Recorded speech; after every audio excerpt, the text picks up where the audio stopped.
06க்கு மீண்டும் வரவேற்கிறேன். 5 மீனவர்கள் விடுதலை செய்யப்பட்டு இருக்கிறார்கள். தற்போது அவர்கள் டெல்லியில் இருக்கிறார்கள். இது பற்றிய மேலும் பல தகவல்களை வழங்குவதற்காக நம்மிடையே நமது செய்தியாளர் ஸ்டீஃபன் இணைந்திருக்கிறார். ஸ்டீஃபன் வணக்கம். இப்போ இந்த 5 மீனவர்களும் டெல்லியில இருக்காங்க. இவர்கள் டெல்லி வந்ததற்கு அப்புறமா நடந்த நிகழ்வுகளை நீங்க எங்க கிட்ட பகிர்ந்துக்கோங்க.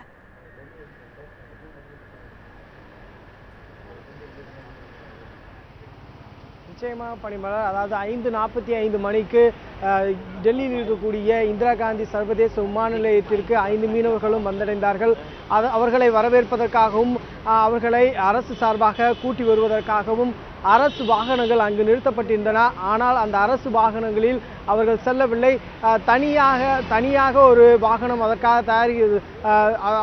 தயார் நிலையில் இருந்தது. அந்த வாகனத்தில் தான் வேறு ஒரு நுழைவாயில் வழியாக அவர்கள் டெல்லியில் இருக்கக்கூடிய ஒரு நட்சத்திர விடுதியில் தங்க வைக்கப்பட்டிருப்பதாக தகவல் வெளியாக இருக்கிறது. அதே சமயத்தில் டெல்லியில் அதாவது வெளியுறவுத்துறை அமைச்சகத்தின் சார்பாக ஒரு 6 நட்சத்திர விடுதிகள் இருக்கின்றன. அந்த விடுதிகளில் நட்சத்திர விடுதிகள் என்று சொல்ல முடியாது, ஆனால் விடுதிகள் இருக்கின்றன. வெளியுறவுத்துறை அமைச்சகத்தின் சார்பில் 6க்கும் மேற்பட்ட விடுதிகள் இருக்கின்றன. அந்த விடுதிகளில் அவர்கள் தங்க வைக்கப்பட்டிருப்பார்கள் என்றுதான் எதிர்பார்க்கப்படுகிறது. அதே சூழ்நிலையில் ஏஎன்ஏ என்று சொல்லக்கூடிய அந்த நிறுவனம், அதாவது செய்திகளை வழங்கக்கூடிய அந்த நிறுவனத்தின் சார்பாக அவர்களிடம் பேட்டிகளும் அதே போன்று அவர்களுடைய காட்சிகளையும் எடுத்து அனுப்பியதாக ஒரு தகவல் வெளியாக இருக்கிறது. அந்த தகவல் உண்மையான தகவல். இது குறித்து ஏஎன்ஏ நிறுவனத்திற்கு கேட்டபோது அவர்கள் வெளியுறவுத்துறை அமைச்சகத்தின் சார்பாக எங்களுக்கு ஒரு கட்டளை இடப்பட்டிருக்கிறது. அந்த கட்டளையின்படி நாங்கள் யாருக்கும் அவர்கள் எங்கிருக்கிறார்கள் என்ற ஒரு தகவலை முழுமையாக தரக்கூடாது என்ற ஒரு தகவலை அவர்கள் நம்மிடம் பகிர்ந்து கொண்டார்கள். பணிமலர், ஸ்டீஃபன், நீங்க தொடர்ந்து தொடர்பிலேயே இருங்க. நம் ஏற்கனவே பார்த்தது போக ஹெராயின் கடத்தலில் இலங்கை மையமாக திகழும் சூழல்ல இந்த வழக்கு நகர்ந்து சென்ற விஷயங்களையும் இப்போ நம்ம பார்க்கலாம். 2011 நவம்பரில் 712 படகுகள் ராமேஸ்வரத்திலிருந்து கடலுக்கு மீன்பிடிக்க சென்றன. இந்த சூழலில் கடல் கொந்தளிப்பின் காரணமாக அதில் ஒரு படகு மட்டும் பழுதடைந்து நின்று போயிருது. இந்த சூழலில் தான் இலங்கை கடற்படையின் கப்பல் இந்த ஒரு கப்பலை சுற்றி வளைத்து அவர்கள் அதிலிருந்த 5 மீனவர்களையும் கைது செய்து அழைத்து செல்லுது. நீங்கள் பார்த்து கொண்டிருக்கும் இந்த காட்சி இலங்கை கடற்படையின் கப்பலானது இந்த பழுதடைந்த கப்பலை இழுத்து செல்லும் காட்சியை நாம் பார்க்க முடிகிறது. இதிலிருந்த 5 மீனவர்களை இலங்கை கடற்படையினர் கைது செய்தனர்.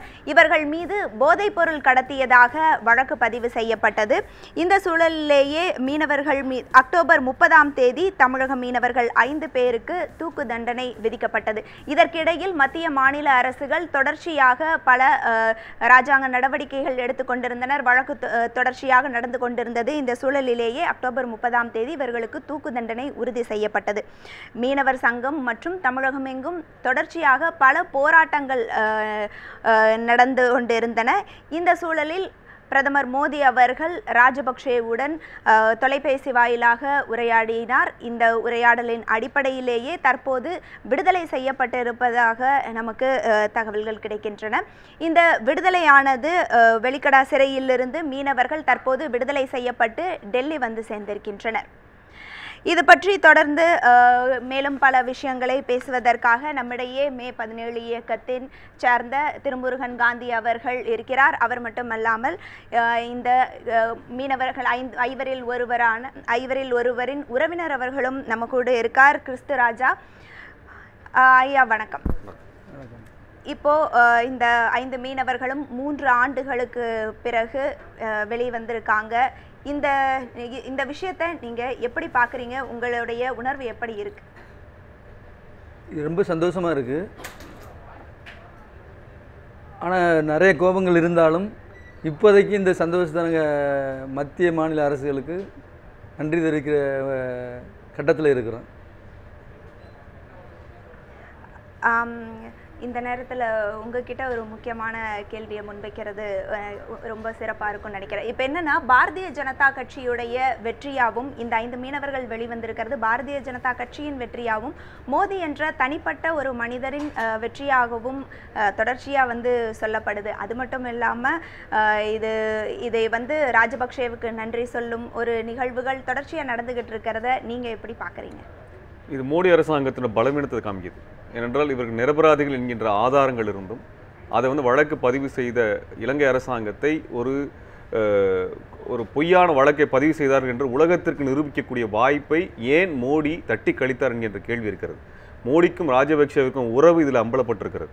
நீங்கள் ராஜபக்சே குற்றமானவர், மீனவர்கள் நிரபராதிகள் என்று நிரூபிக்க கிடைத்த வாய்ப்பை மோடி அரசாங்கமானது திட்டமிட்டு அது ராஜபக்சேவிற்கு சாதகமாக இந்த மீனவர்களை மன்னிப்பு வழங்குவதன் மூலமாக இவர் குற்றம் செய்தவர்கள் தான், ஆனால் இவர்களை மன்னித்து விடுகின்றோம் என்று மீனவர்களை மீனவ சமூகத்தை குற்றவாளியாகவும் ராஜபக்சேவை மிகப்பெரிய ஒரு அரசரை போலவும் நியாயஸ்தனை போலவும் பிம்பமாக எழுப்பக்கூடிய ஒரு வேலையை மோடி அரசாங்கம் திட்டமிட்டு செய்திருக்கிறது. நாங்கள் கேட்பது என்னன்னா, இவர்களுடைய படகு கைப்பற்றப்பட்ட பகுதியானது அவர்கள் இலங்கை அரசாங்கம் சொல்லக்கூடிய பகுதியில் இல்லை என்று இந்திய உளவுத்துறை தகவல் கொடுத்திருக்கிறது. அந்த அடிப்படையில் வழக்கை நடத்தி இந்த நியாயத்தை நிரூபித்திருக்க வேண்டும். ஆனால் அதை ஏன் செய்யவில்லை என்கிற சந்தேகம் எடுக்கிறது. அப்படி என்றால் இந்த நாடகம் இவர்களுக்கு தூக்கு தண்டனை வழங்க வேண்டும் என்ற நாடகமே, அதற்கான மொத்த திட்டமுமே மோடி அரசாங்கத்தால் தான் ராஜபக்சே அரசாங்கம் கொடுக்கப்பட்டிருக்க வேண்டும். அதைத்தான் நம்ம இங்கே பார்க்க வேண்டியது இருக்கிறது. இங்கு கேட்கக்கூடிய கேள்விகள் என்னென்றால், 2011 25 பாகிஸ்தானில் கைது செய்யப்பட்டார்கள், 5 ஈரானியர்கள் கைது செய்யப்பட்டார்கள். அவர்களுக்கு தூக்கு தண்டனை கிடையாது. ஆனால் 5 தமிழக மீனவர்கள், 3 தமிழீழ மீனவர்கள் ஆக மொத்தம் 8 தமிழர்களுக்கு தூக்கு வழங்கப்படுகிறது. இது மட்டும் இல்லாமல் சீனாவினுடைய நீர்மூழ்கி கப்பல் கொழும்புவிற்கு வந்ததை கண்டித்த உடனே அடுத்த 4வது நாள் தூக்கு தண்டனை வழங்கப்படுகிறது என்றால், இந்தியாவிற்கு இலங்கைக்கு நடக்கக்கூடிய நாடகத்திலே தமிழக மீனவர்கள் தொடர்ச்சியாக பலிகடாக மாற்றப்பட்டுக் கொண்டிருக்கிறார்கள். அவர்கள் அப்பாவி மீனவர்கள். அவர்களுக்கு இந்த சட்ட நுணுக்கங்களோ அது வழக்கு நடத்துவதற்கான ஒரு பின்னணியோ இல்லாத பொழுது இவர்களை ஒரு பகடைக்காய பயன்படுத்த நீங்க இன்னைக்கு பாத்தீங்கன்னா, இந்த மீனவர்கள் அங்கிருந்து விடுதலையானவங்களை கொண்டு வந்து மெட்ராஸ்ல சென்னை கொண்டு வந்திருக்கணும், சென்னையில் ராமேஸ்வரம் கூட்டிட்டு போயிருக்கணும். டெல்லிக்கு எதுக்கு கூட்டு போனாங்க?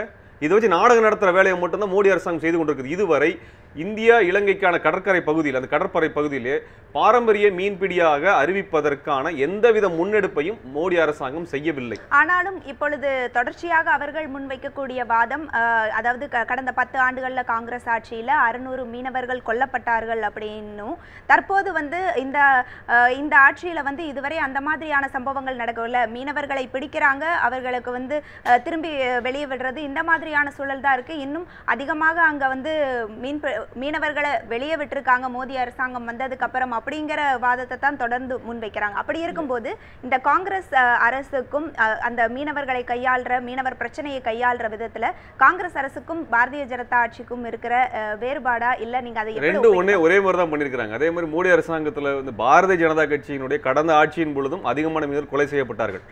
கொலை நடந்ததுன்னா வழக்கு நடக்கணும், விசாரணை நடக்கணும், குற்றவாளி கைது செய்யப்படணும், குற்றவாளிகளுக்கு தண்டனை கொடுக்கப்படணும். உலகத்திலேயே விசாரிக்கப்படாத ஒரே கொலை வழக்கு 600 மீனவர் கொலை வழக்கு தான் உலகத்திலே விசாரிக்கப்படாத வழக்கு. இதை விட அவமானம், கேவலமான ஒரு விஷயம் இந்திய அரசாங்கத்துக்கு கிடையாது. இந்திய அரசாங்கத்தில் காங்கிரஸுக்கும் பாரதிய ஜனதா கட்சிக்கும் எந்த வேறுபாடும் கிடையாது. இவங்க 2 பேருமே 600 பேர் கொலை செய்ததற்கான இதுவரைக்கும் ஏன் விசாரணை நடத்தலை, இதுவரைக்கும் ஏன் வழக்கு நடத்தலைங்க கேள்வி கேட்கல. நாங்கள் கைது பண்றவங்கள விடுதலை வாங்கி கொடுத்துறோங்கிறதெல்லாம் பெருமையை பேசக்கூடிய அளவுக்கு கேவலமான ஒரு அரசியலை செய்து கொண்டிருக்கார்கள். கேட்பது, ஒரு கொலை நடந்தால் விசாரணை நடத்தப்பட வேண்டும் அல்லவா? ராஜீவ்காந்தி கொலையை வச்சு இவ்வளோ காலம் பேசினாங்க. ராஜீவ்காந்தி கொலை இப்போ காங்கிரஸ்காரங்க பேசுறத விட பாரதிய ஜனதா கட்சி அதிகமாக பேசுறாங்க. அப்போ ஒரு கொலையை வச்சு இவ்வளவு காலம் பேசக்கூடிய ஆட்கள் 600 கொலை நடந்திருக்கிறது. இதே 2011 அக்டோபரில் கைது செய்யப்பட்ட மீனவர் தூக்கு தண்டனை கொடுத்திருக்காங்க. 2011 ஏப்ரல் முதல் வாரத்தில் 4 மீனவர் கொலை செய்யப்பட்டார்கள். 2011 ஜனவரியில் 2 மீனவர் கொலை செய்யப்பட்டாங்க. 6 மீனவர்களை கொலை செய்த இலங்கை கடற்படையின் மீது ஏன் நடவடிக்கை எடுக்கவில்லை, கைது செய்யவில்லை, விசாரிக்கவில்லை? அப்ப இந்திய அரசாங்கம் ஒரு கோழை அரசாக இருக்கிறது. இது இலங்கைக்கு கைக்கூலியாக இருந்து கொண்டு தமிழர்களை கொலை செய்து கொண்டிருக்கிறது. இந்த கொலையிலே காங்கிரசுக்கும் பங்கு இருக்கிறது, பாரதிய ஜனதாக்கும் பங்கு இருக்கிறது. நாடகம் நடிப்பதிலே பாரதிய ஜனதா கட்சி தேர்ந்த அரசாக இருக்கிறது. மோடி தன்னுடைய இமேஜை ப்ரொமோட் பண்ணிக்கிறதுக்காக நல்ல பிஆர் ஏஜென்சியை வச்சிருக்கிறாரு. பப்ளிக் ரிலேஷன்ஸ் ஏஜென்சி மூலமாக இந்த வேலைகள் நடந்து கொண்டிருக்கிறது. இதை நாடகமாக தான் இப்போ மீனவர் கூட்டு வந்திருக்கிறாங்க.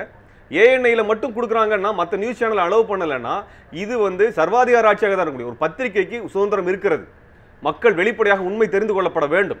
அதற்கான அனுமதி வழங்காமல் ஒரு குறிப்பிட்ட ஒரு ஊடகத்தை மட்டுமே நான் அனுமதிப்பேன், மற்ற செய்தி சொல்ல மாட்டேன்னு சொன்னால் இந்த மீனவர்கள் கடத்தப்பட்டிருக்காங்கன்ற அர்த்தம். இலங்கை அரசாங்கம் கடத்தியது. அடுத்து இப்போ இந்திய அரசாங்கம் கடத்தி தன்னோட நாடகத்தை நடத்துவதற்காக திட்டமிட்டு கொடுக்குது. இது அயோக்கியத்தனமானது. நிச்சயமா நம்ம தொடர்ந்து பேசலாம். அதற்கு முன்னதாக தங்கச்சி மடத்தில் இருக்கும் ஹசீப் தொடர்ந்து உங்களிடம்.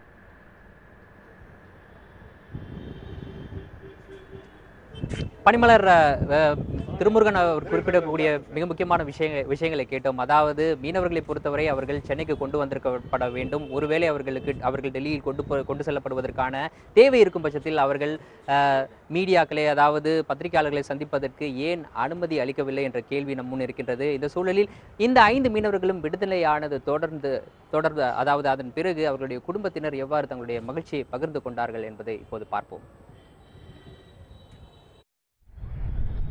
3 ஆண்டுகளாக சிறையில் இருந்து இப்போது தூக்கு தண்டனையில் இருந்து மீண்டு சொந்த ஊருக்கு திரும்பும் மீனவர்களை வரவேற்க காத்திருக்கின்றனர் அவர்களின் சொந்தங்கள்.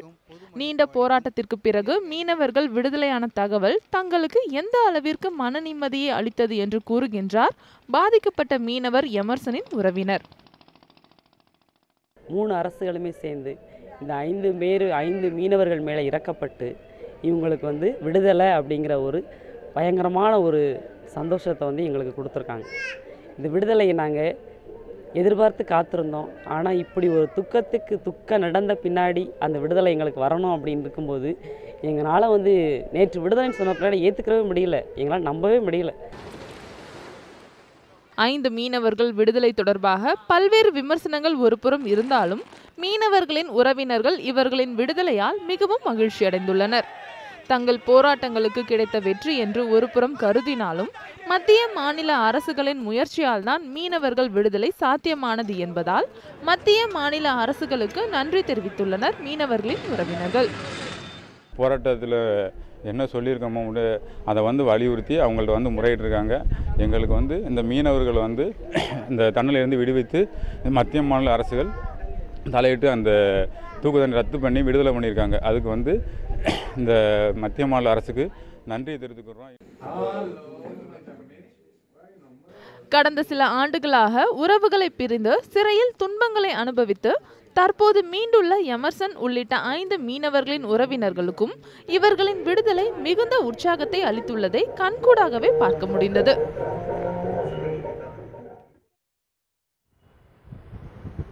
இந்த செய்தி தொகுப்பை பார்த்தோம்.